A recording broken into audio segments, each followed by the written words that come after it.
ขับรถเที่ยวอเมริกา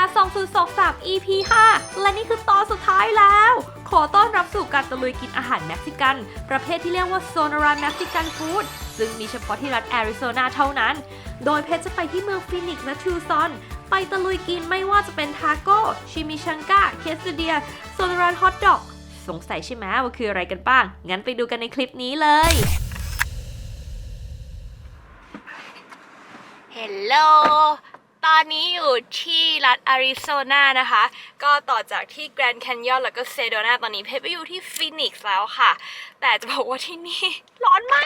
กแบบมากเหมือนตอนที่เพชรไปเท็กซัสแล้วก็นิวออร์ลีนส์มาเลยแต่ที่นี่เขาก็จะร้อนแห้งๆนะคะ ก็คงไม่ไฮกิ้งแล้วไม่ปีนเขาแล้วเพราะว่าไม่ไหวแล้วมันร้อนมากทริปนี้ก็เลยจะกลับมาเป็นทริปกินนะคะเป็นฟู้ดทัวร์เหมือนเดิมค่ะก็อยู่ป่าอยู่เขามานานเนอะก็ทำอาหารกินเองเป็นหลักแบบแทบไม่ได้ไปร้านอาหารเลยกินอย่างมากก็คือ IHOP Panda Mac In and Out นะคะกินอยู่แค่นี้ EP นี้เราก็อยากจะแบบมาหาร้านอร่อยกินบ้างเพราะว่าอาริโซนาเขาก็จะติดกับเม็กซิโกเลยเนอะแล้วตรงเนี้ยเขาจะเป็นอาหารเม็กซิกันที่เรียกว่า Sonora Mexican Sonora Mexican Food นะคะที่เคยไปถ่ายมามันก็จะมี New Mexican Food Tex-Mex เนอะเป็น Texas Mexican Food แต่ที่นี่ก็จะเป็น Sonora Mexican Food นะคะที่ไปอ่านมาเขาก็บอกว่าตรงบริเวณนี้คือแป้งสาลีปลูกแล้วก็ขึ้นได้ดีฉะนั้นแบบแป้งตอร์ติญาต่างๆมันจะไม่ใช่แป้งข้าวโพดแต่มันก็จะเป็น flour ตอร์ติญานะคะซึ่งค่อนข้างจะเป็นโฮมเมดแล้วก็เป็นเอกลักษณ์ของที่นี่เลยมี Sonora Hot Dog นะคะมีเนื้อมีแบบของต่างๆที่แบบมันน่าลองแล้วก็น่ากินมากเลยซึ่ง EP นี้คิดว่าก็จะรวมทั้งฟีนิกซ์แล้วก็ทูซอนไปด้วยเลยนะคะก็เดี๋ยวมีร้านอะไรทุกคนตามมาดูกันได้เลยค่ะถ้าใครยังไม่ได้ดูคลิปก่อนหน้านี้นะคะก็เดี๋ยวกดดูตรงการด้านบนได้เลยเดี๋ยวเพจจะใส่ไว้ให้นะคะที่มีไปไฮกิ้งมาไปนู่นไปนี่มานะคะคิดถึงการกินที่นี่จังแต่ว่ารอบนี้มาคนเดียวก็เลยยากหน่อยมันมีหลายร้านที่อยากกินนะแต่มันกินคนเดียวไม่ได้จริงๆคือแบบพอชั่นมันก็ใหญ่ราคามันก็แรงนะคะเราก็เลยจะต้องมาซีเล็กร้านที่แบบเป็นสตรีทฟู้ดนิดนึงให้แบบกินง่ายๆค่ะแล้วไปกันเลยหลายคนก็อาจจะงงว่าทำไมมันมีอาหารเม็กซิกันหลายประเภทจังมันไม่ใช่แบบมีเหมือนแบบเดียวหรอที่เราเคยกินอะไรอย่างเงี้ยซึ่งอันนี้เป็นความเห็นส่วนตัวของเพจซึ่งเพจคิดว่ามันเป็นเหมือนวิวัฒนาการทางอาหารค่ะเมื่อเกิดการอพยพย้ายถิ่นฐานขึ้นนะคะเหมือนเราก็ย้ายไปอยู่ที่ใหม่ๆนะคะคนเราเขาก็ต้องมีการปรับตัวใช่ไหมคะแล้วก็วัตถุดิบหลายๆอย่างเนี่ยก็จะมีการเปลี่ยนแปลงไปตามที่เขาหาได้เอานู่นมาแทนนี่เอานี่มาแทนนั่นนะคะทำให้เกิดเป็นเมนูใหม่ออกมาค่ะถ้าถามว่าอาหารเม็กซิกันแท้ๆคือยังไงอันนี้แบบเพชรอาจจะยังขอข้ามคำตอบนี้ไปก่อนเพราะเพชรยังไม่เคยไปเม็กซิโกถ้าเดี๋ยวได้ไปเม็กซิโกแล้วก็จะพาไปเม็กซิโกฟู้ดทัวร์แบบออเทนติกอย่างแน่นอนค่ะกลับมาที่ Sonora Mexican Food กันนะคะซึ่งความโดดเด่นของอาหารเม็กซิกันประเภทนี้คือ flour tortilla อ่านว่า tortilla ไม่ใช่ tortilla นะคะทุกคนไม่รู้มีใครแบบว่าเป็นเหมือนเพชรไหมเพชรก็ไม่รู้เพชรอ่านไม่ออกใช่ไหมก็ tortilla quesadilla ไม่ใช่มันคือ tortilla quesadilla burrito คือบริเวณนี้เขาปลูกข้าวสาลีเป็นจำนวนมากนะคะแล้วก็แป้ง flour tortilla เนี่ยมันก็เลยได้รับการแพร่หลายในบริเวณนี้นะคะซึ่งปกติถ้าเป็นในแถบอื่นเขาก็จะใช้เป็น corn tortilla หรือว่าแป้ง tortilla ที่ทำจากข้าวโพดนะคะอันนี้ก็จะทำจากแป้งสาลีซึ่งมันก็จะเป็นแผ่นบางๆที่ขาวๆนะคะเอาไปย่างก็จะเกิดตุ่มเล็กๆขึ้นมามีกลิ่นสโมกี้เล็กน้อยซึ่งส่วนใหญ่ก็จะเป็นโฮมเมดของแต่ละร้านทีเด็ดที่จะทำให้มันอร่อยก็คือร้านหรือว่าน้ำมันหมูนะคะอาจจะฟังดูแบบว่าเฮลตี้หรือไม่เฮลตี้แต่ถ้าร้านไหนใช้น้ำมันหมูทำนะคะคือแบบมันจะอร่อยมันจะหอมขึ้นมาเลยทุกคนที่ทุกร้านที่ไปมาเขาก็จะมีให้เลือกนะคะถามเลยว่าเราจะเอาแบบไหน flour หรือ corn ซึ่งก็เลือกได้ตามใจชอบเลยแต่ส่วนตัวคิดว่าพอกินเป็นแป้งเป็น flour tortilla แล้วจะไม่อยากกิน corn นะเพราะว่า corn มันก็จะมีรสชาติที่ค่อนข้าง strong ชัดเจนนะคะทำให้เหมือนแบบเรารู้สึกว่ามันแย่งซีนของไส้ทาโก้ไปได้อะไรอย่างนี้รอบนี้บอกเลยว่ากินทาโก้เยอะมากคนเยอะมากแบบว่าทาโก้โคมาเลยค่ะ Yes thank you What is it Basically the tongue of the cow. Oh your tongue It's got a lot of flavor. That's what I usually get. Okay thank you so much เริ่มกันที่ร้านแรกนะคะถ้าอ่านชื่อร้านผิดก็ correct ให้เพจได้แก้เพจได้เพราะเพจอ่านไม่ออกจริงๆทากุเรียลาฮาเซียดา ไม่รู้อ่านถูกหรือเปล่าต้องมีโพยนะคะคลิปนี้เขาก็จะเป็นฟู้ดทรัคอยู่ที่ฟินิกซ์นะคะเพจไปแล้วก็เอาจริงๆตอนแรกก็คือยังงงกับการสั่งเพราะว่ามันเป็นภาษาสเปนล้วนแบบไม่มีภาษาอังกฤษเลยแต่เรา ก็จะพอเดาได้นะคะเขาบอกว่าต้องมากินคาร์เนอาซาดานะคะซึ่งก็คือเนื้อย่างของที่นี่คาร์เนมันแปลว่าเนื้อนะคะจัดมาคือเหมือนพอเราบอกว่าเราอ่านไม่ออกเนี่ยเขาเอามาคุยกับเราจริงจังเลยเหมือนแบบเทคแคร์เราอย่างดีน่ารักมากเลยนะคะเราก็ได้มาทาโก้แต่เราลืมไปว่าเวลากินมันต้องใส่พวกชิลลี่ใส่ซาลซ่าใส่นู่นใส่นี่ใช่ไหมไม่ได้ใส่ก็ลืมขอเขาเพราะที่โต๊ะมันไม่มีตั้งไว้วันนั้นก็แบบยังงงๆอยู่เป็นร้านแรกกินไปมันก็เลยเหมือนแบบแห้งๆนิดนึงแห้งทุกคนกินแล้วก็ทุกคนอะต้องกินกับแตงกวาอร่อยขึ้นแล้วก็ทาโก้ที่เนี่ยเขาก็จะกินคู่กับมะนาวเม็กซิโกนะคะซึ่งลูกมันก็จะเล็กกว่ามะนาวไทยมะนาวทั่วไปที่เราใช้แล้วก็ที่สำคัญคือมันบีบยากมากมันเป็นมะนาวที่ไม่มีน้ำแต่มันก็ต้องเค้นน้ำออกมาก็จะมีความขมๆหน่อยนะคะมีแตงกวาให้กินคู่กันด้วยแตงกวาเนี่ยบอกเลยว่ากินเข้าไปแล้วอุ้ยมันจุยซี่แล้วมันทำให้สดชื่นมากตอนแรกคือแบบงงว่าเราจะกินทาโก้กับแตงกวาจริงโหรแต่แบบโอ้ดีงา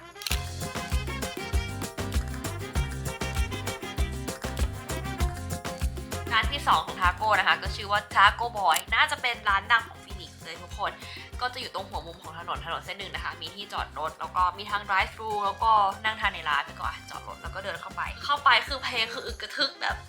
ลำโพงยังเป็นลำโพง4 หลุมทุกคนแล้วคือเพลงดังมากคือสั่งอาหารนี่คือแบบต้องตะโกนคุยกันแบบนี้พอไปถึงเราก็เห็นตรงบริเวณที่เขาเหมือนมีพวกเครื่องเคียงมีซาลซ่ามีโกคาโมเล่มะนาวหรือของต่างๆพริกนะคะให้เราเติมซึ่งก็คิดออกแล้วว่าทำให้เราแฟลชแบ็กเวลากินตอนที่เราว่าฉันไม่ได้เติมอะไรลงไปเลยนะมันก็เลยค่อนข้างแห้งแล้วก็แข็งไงก็ไม่เป็นไรเอาใหม่ที่เพชรเข้าใจตอนนี้นะมานั่งหาข้อมูลทีหลังเพชรน่าจะสั่งเป็นบาร์บาโคว่าที่เป็นเนื้อตุ๋นนะทุกคนแล้วก็ใช้แป้งฟลาวเวอร์ทอร์เทียนะคะซึ่งเหมือนเราไม่อยากกินเยอะเพราะว่าเราจะลองชิมหลายร้านใช่ไหมแล้วก็เลยสั่งแบบชิ้นเดียวละกันอะไรอย่างนี้เขาบอกชิ้นเดียวไม่หรอชิ้นเดียวจะอิ่มหรอเราบอกเราอยากลองชิมเขาก็เลยบอกว่าเอาไปเลยจ้ะให้ชิมไม่ต้องเสียเงินแบบว้าวแล้วก็แบบเฮ้ยใจเย็นแบบเราเกรงใจเราตั้งใจมาอุดหนุนเขาบอกไม่เป็นไรชิ้นเดียวเองเขาอยากให้ชิมถ้าอยู่ชอบอยู่ก็จะกลับมาอยู่แล้วมันเป็นการตลาดที่แบบดีน่ารักมากเลยทุกคนแล้วเขาก็ให้ดริงก์เราฟรีแก้วเล็กด้วยนะคะมันทำให้เราสัวเราอยากจะกลับไปอุดหนุนเขาเรื่อยๆน่ารักมากเลยกลับมาที่ทาโก้ก่อนนะคะทุกคนเหมือนน่าจะเป็นเนื้อที่เป็นคาร์เนอาซาดานั่นแหละที่เราเข้าใจนะคะว่ามันจะเป็นเนื้อที่เหมือนเขาเอาไปตุ๋นแล้วมันก็จะนุ่มๆคล้ายๆเนื้อตุ๋นละกันแล้วก็กินกับทาโก้แบบเป็นแป้งตอร์ติญาที่นี่ก็จะมีให้เลือกเป็นฟลาวเวอร์ตอร์ติญากับคอร์นตอร์ติญานะคะก็เลยเป็นฟลาวเวอร์ตอร์ติญาแหละเพราะว่ามันเป็นของโซนร้านเม็กซิกันแถวนี้นะคะมันแป้งเนี่ยมันจะมีกลิ่นเป็นเอกลักษณ์เฉพาะตัวเลยแล้วก็ที่เนี่ยคือเพนรู้แล้วเมื่อกี้เพนไม่ได้เติมซอสแน่เลยร้านแรกมันก็เลยรู้สึกแบบสาคอฝืดคอมันก็จะน่าจะต้องแบบมีชิลลี่แหละอย่างที่นี่เขาก็จะมีกรีนชิลลี่เลดชิลลี่ไม่เคยกินนะคะแล้วก็มีพริกอย่างอื่นมีเครื่องมีซาลซ่ามีมะนาวมีแตงกวามีแบบท็อปปิ้งให้เราตักได้ตามใจชอบมีโกคาโมเล่ด้วยนะก็คือร้านเนี้ยไม่พลาดละใส่เครื่องต่างๆพอแบบโอ้โหทุกอย่างมาเป็นคอมบิเนชันด้วยกันแล้วแบบโอ้มาโบรไปเลยอร่อยมากแป้งคือดีเนื้อคือได้นะคะซาลซ่าโกคาโมเล่คื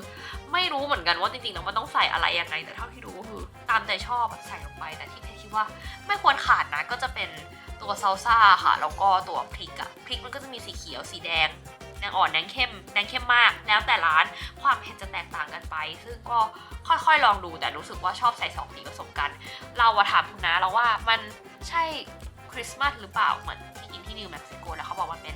ชิลลี่คนละแบบอันนั้นมันเป็นกรีนชิลลี่กับเรดชิลลี่แต่อันนี้เป็นพริกแบบอื่นชื่ออื่นนะคะ EP นี้นะคะที่ต้องมานั่งเล่าแบบนี้เพราะบอกก่อนเลยว่ามันถ่ายค่อนข้างลำบากเหมือนแต่ละร้านเขาก็จะเปิดเพลงค่อนข้างดังด้วยความที่เป็น culture ของเขาเพลงจะ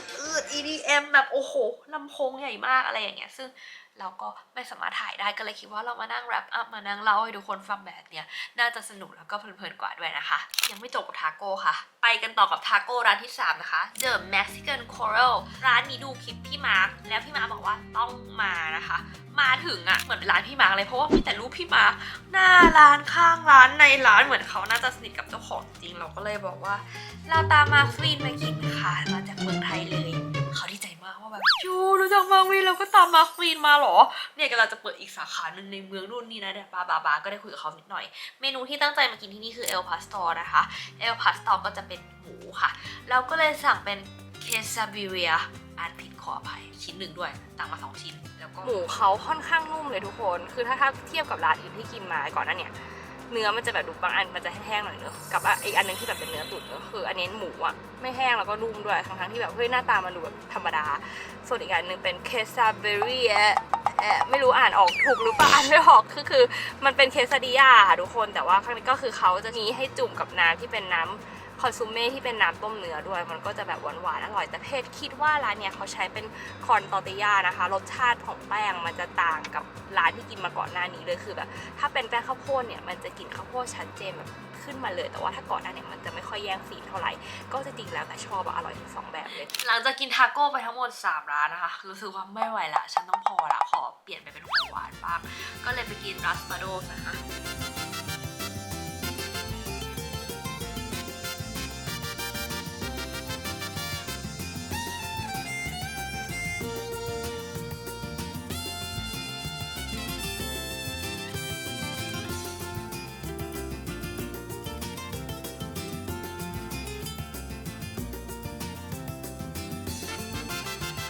ร้อนมากจริงๆค่ะก็ขอหามากินอะไรเย็นๆบ้างนะคะก็จะเป็นเขาเรียกว่ารัสปาโดสค่ะรัสปาโดก็จะเป็นเหมือนอารมณ์ร้านน้ำแข็งใสนะคะไอเชฟของสไตล์เม็กซิกันร้านนี้มีหลายอย่างเลยมันเหมือนเป็นร้านขนมมันมีทั้งวาฟเฟิลไอศครีมนะคะน้ำแข็งใสเราเลือกเป็นรัสปาโดสอันนี้นะคะที่เป็นฮอร์ชาต้าก็จะเป็นเครื่องดื่มที่เป็น traditional ของเม็กซิกันนะคะจะเป็นน้ำนมข้าวผสมกับเชยคือถ้วยนี้คือ$12นะก็คุ้มนะใหญ่มากแล้วก็อัดแน่นมากมีทั้งนมไอติมโอ้โหแบบมีผลไม้เต็มไปหมดกันเดี๋ยวมาชิมกันดีกว่าคือมันแน่นจนต่อยังกินไม่ลงอ่ะคิดดูแล้วช็อกโกแลตที่เขาราดมาข้างบนก็คือแข็ง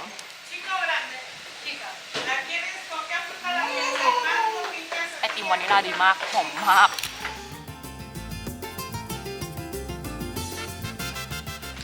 ได้รสชาติฮอร์ชาต้าขึ้นมาแล้วค่ะก็จะมีความซินนามอนเบาๆนะแต่พอผสมกับไอติมวานิลาสตรอเบอรี่ช็อกโกแลตต่างๆอร่อยหอมมากเดินทางมาถึงร้านสุดท้ายที่ฟีนิกซ์นะคะเรามากินโซนร้านฮอทดอกกันค่ะร้านเปิดตอนเย็นแล้วเราก็มาอย่างงงก็เป็นร้านแบบเอาท์ดอร์อย่างนี้ค่ะเป็นสตรีทฟู้ดคือเมื่อกี้มีคนนึงมาออเดอร์แต่ว่าเขาพูดอังกฤษไม่ได้เลยคือที่เนี้ยแบบเขาก็จะใช้สเปนเป็นหลักนะคะแบบทุกร้านที่ไปวันเนี้ยแทบไม่มีเรียนรู้ภาษาอังกฤษด้วยซ้ำก็คือเดาเอาอะแล้วก็ส่วนใหญ่เขาก็จะพอพูดได้บ้างนะคะก็สั่งไปแล้วฮอทดอกแล้วก็มารอดูกันว่าเป็นยังไงนะคะร้านที่นี่จะแบบค่อนข้างแบบเปิดเพลงดังทุกร้านเลยน่าจะเป็นแบบ culture ของเขาแบบให้มันสนุกหน่อย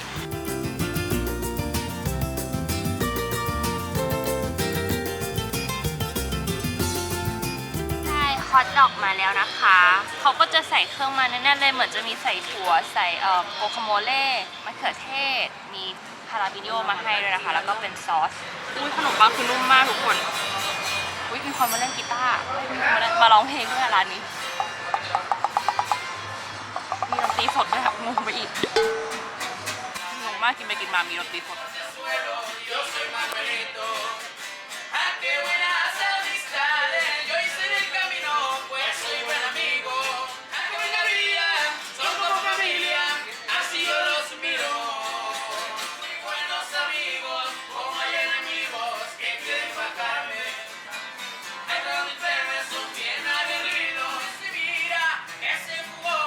หมดแล้วเฮ้ยนี่คือฮอทดอกที่ดีที่สุดอันนึงในชีวิตเลยอะขนมปังดีมากแบบขนมปังไม่แห้งไม่กระด้างขนมปัง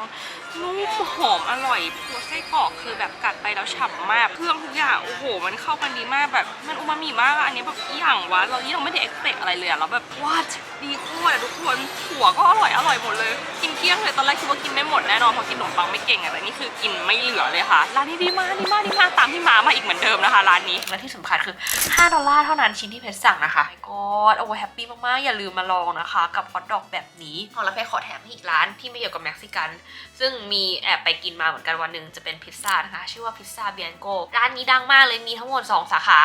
ที่ฟีนิกซ์นะคะเราไปสาขาที่แถวดาวน์ทาวน์รอคิวไม่ได้นานมากตอนแรกอะคือพยายามจะจองใน Open Table ไปแต่ว่ามันปิดรับจองก็เลยโอเคอะ walk in แล้วก็รอกันครึ่งชั่วโมงพิซซ่าที่เนี่ยเขาจะกินกันคนละถาดนะทุกคนและที่พีก็คือปกติเพชรกินพิซซ่าไม่เกิน2ชิ้นหรอกแต่ครั้งนี้เพชรกินไป5ชิ้นจ้าจาก8แบบฉันทำอะไรลงไปแต่ว่ามันอร่อยมากจริงๆก็มาลองดูนะคะถ้ามีโอกาสนี่ก็เป็นวันสุดท้ายที่ฟีนิกซ์แล้วนะคะเดี๋ยวเพชรก็จะไปอยู่ทูซอนต่อค่ะเดี๋ยวถ่ายให้ดูนะคะว่าที่ทูซอนเนี่ยไปกินอะไรบ้างค่ะที่นั่นก็คืออาหารเม็กซิกันก็คือดีไม่แพ้ที่นี่เลยอาจจะดีกว่าด้วยซ้ำเพราะมันเป็นแบบแทบจะบอร์เดอร์กับเม็กซิกันแล้วทุกคน เอ้ยเม็กซิโกว่าพูดไม่รู้เรื่องไปแหละบายบาย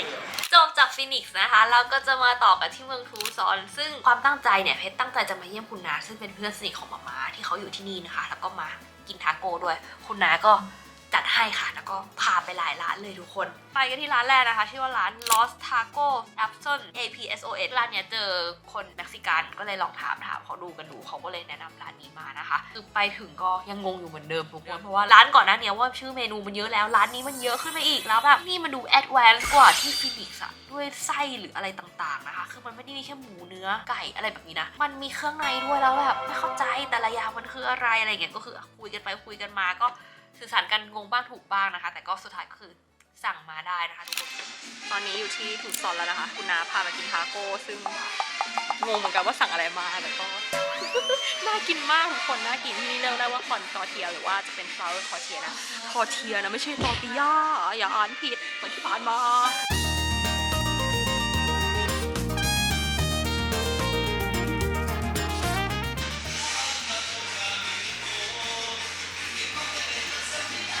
อันนี้อร่อยมาก ชีสมันหอมมากอร่อยต่อกันที่ร้านที่ 2ซึ่งเป็นร้านโปรดของคุณน้าเราเลยที่ชื่อว่า Tacos del Rancho นะคะร้านนี้คิดว่าอร่อยสุดเลยตั้งแต่กินมาเพราะว่าแบบที่ชอบนะก็คือเอลปาสโตกับดริปป้าเนี่ยมันก็จะเป็นไส้ทอดไส้ถ้าแบบเวลากินกับข้าวต้มกุ้ยอะความรู้สึกคล้ายๆแบบนั้นแต่มันจะดึบๆกว่าปกติเพชรไม่กินเครื่องในแต่ร้านนี้แบบเพชรยกให้เลยว่าแบบมันอร่อยจริงๆไปมาทาโก้นี่ก็กินไป5 ร้านแล้วอะบ้าบอมากทุกคนแบบมาแล้วมันต้องไปให้สุดเพราะเราไม่ได้มาบ่อยๆนะคะอ่ะสุดท้ายขอปิดด้วยร้านที่ 6นะคะเอลทาโก้โตเต้ร้านนี้คนเม็กซิกันก็แนะนำอีกเหมือนกันนะคะเมนูอ่ะมันไม่ได้มีหลากหลายเหมือนร้านก่อนๆที่ผ่านมานะคะแต่ว่าเขาก็จะมีอาหารประเภทอื่นๆด้วยนอกจากทาโก้ร้านนี้ก็เลยคิดว่าขอลองชิ้นเดียวแล้วกันเป็นเอลพาสโต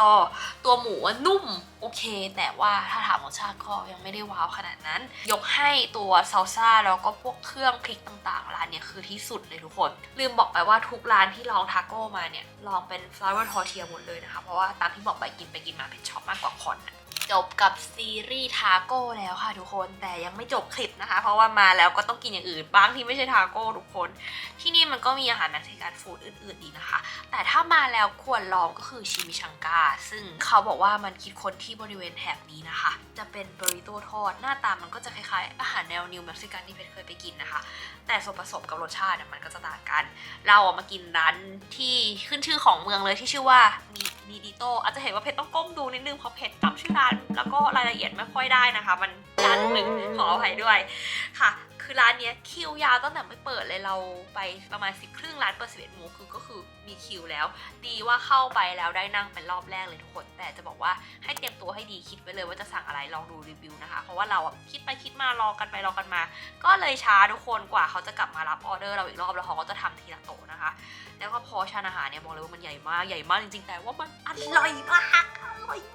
กแบบว่าที่ชอบมากที่สุดคือชิลลี่เรลลิโนนะคะมันจะเป็นพริกสอดไส้ชีสแล้วก็พันด้วยเบคอนทอดคือชีสน่าจะมอสซาเรลล่านะมันยืดนุ่มอร่อยหอมแบบ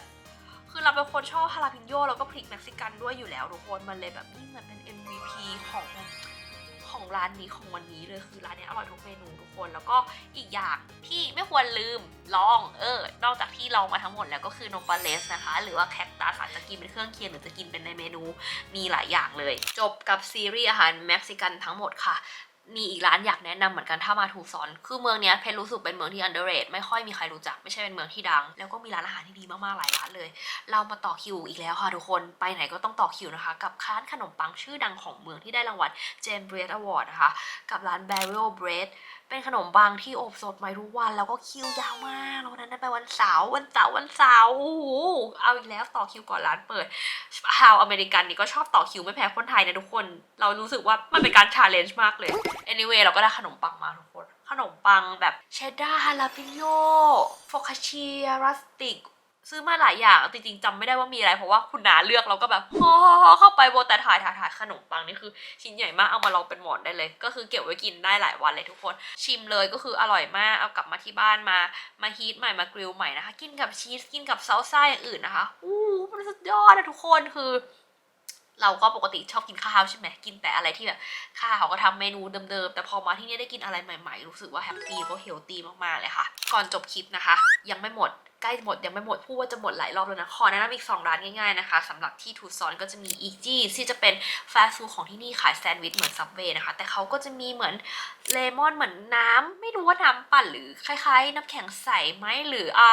คล้ายๆสลัดชี่แต่เราแนะนำให้สั่งรสเลมอนสั่งถ้วยเล็กฮิตไซส์ทุกคนสดชื่นมากๆมันจะเป็นฟาสต์ฟู้ดที่มีแค่ที่นี่เท่านั้นนะคะแล้วก็จะมีอีกร้านที่ชื่อว่าริต้าจะเป็นฟรอเซนคัสตาร์ดซึ่งมันไม่ใช่คัสตาร์ดดึงๆนะมันก็คือซอฟต์เสิร์ฟที่มันดูครีมมี่กว่าเข้มข้นกว่าแล้วก็เหนียวกว่าแล้วก็จะกินกับพวกน้ำแข็งใสนะคะมันก็เข้ากันดีทุกคนจบแล้วนะคะกับซีรีส์อเมริกาของเพจครั้งนี้เย่ถ้าใครอยากให้ไปที่ไหนหรือไปเที่ยวตรงไหนอีกอยากให้รีวิวอาหารอะไรอีกก็แนะนำเพจมาได้เลยนะคะทุกคนอเมริกาคิดว่าเอาจริงๆเป็นประเทศที่ไม่เคยคิดว่าจะได้ไปบ่อยหรือได้ไปเลยตอนเด็กๆเป็นอะไรที่แบบรู้สึกมันไกลตัวเรามากเราจะหาเงินยังไงที่จะได้ไปเที่ยวที่นี่ได้แบบคิดไม่ออกทุกคนนะตอนนั้นแต่เราก็รู้สึกว่าเราไม่เคยจะละทิ้งความฝันของตัวเองไปจนมีวันนี้ค่ะวันนี้ไปก่อนนะคะเจอกันคลิปหน้าค่ะ End Screen จะมีแนะนำคลิปอื่นๆให้เพื่อนๆดูนะคะถ้ายังไม่ได้ดูตอนก่อนหน้านี้อย่าลืมกดดูนะคะวันนี้ไปแล้วค่ะบ๊ายบาย